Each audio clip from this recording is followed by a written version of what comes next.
First sa Planet Crayola ay ang Crayola Rocket Spiral Art. Para sa mga batang 90s, alam na alam nyo ang mga toy na ganito. Madami tayong pinaglalaro na ganyan sa mga art schools natin. So check natin to kung paano laruin at paano nga ba may enhance ang creativity at imagination mo sa toy na to. So here we go. At ito na nga ang ating box. I think last December ko pa to nabili. Pero ngayon lang tayo nagka-time mag-unboxing. So tara, buksan na natin siya. Open na natin at check natin kung anong mga toys sa loob.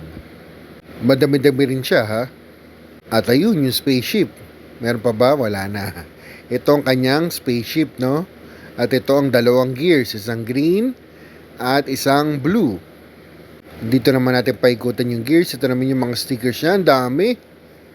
Sa mga mahilig sa stickers, panalo kayo rito. Yan, may mga planets pa, no? At ito naman ang ating Crayola pen. Kulay orange ang nakuha natin dito. Yan, may Crayola pangalan. Talaga namang yan ang official color o crayon ng mga bata, no? Ito naman ang book.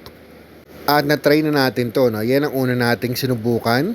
Paano ba to gawin? Ilalagay mo lang yung pencil dun sa gear at papaikutin mo siya. So, gumawa tayo ng bago.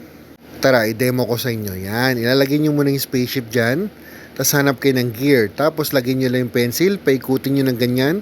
Siguro mga 10 times. At magkakaroon ng pattern. You know, nakikita nyo na ba? Meron na siyang pattern sa loob. So, meron na siya. Lagay pa tayo ng isa pang gear. Para naman may kakaibang pattern, no? So, about 10 times din. Paikot-ikutin lang natin na ganyan. At voila! Meron ka ng bagong design. You know, parang atom yung design eh, no? Galing. So, there you have it. We have the Crayola Rocket Spiral Art. Na-amaze din ba kayo dun sa mga pattern na nagawa ng gears? Nakatry ka na rin ba ng mga ganitong mga toys? Galing, di ba?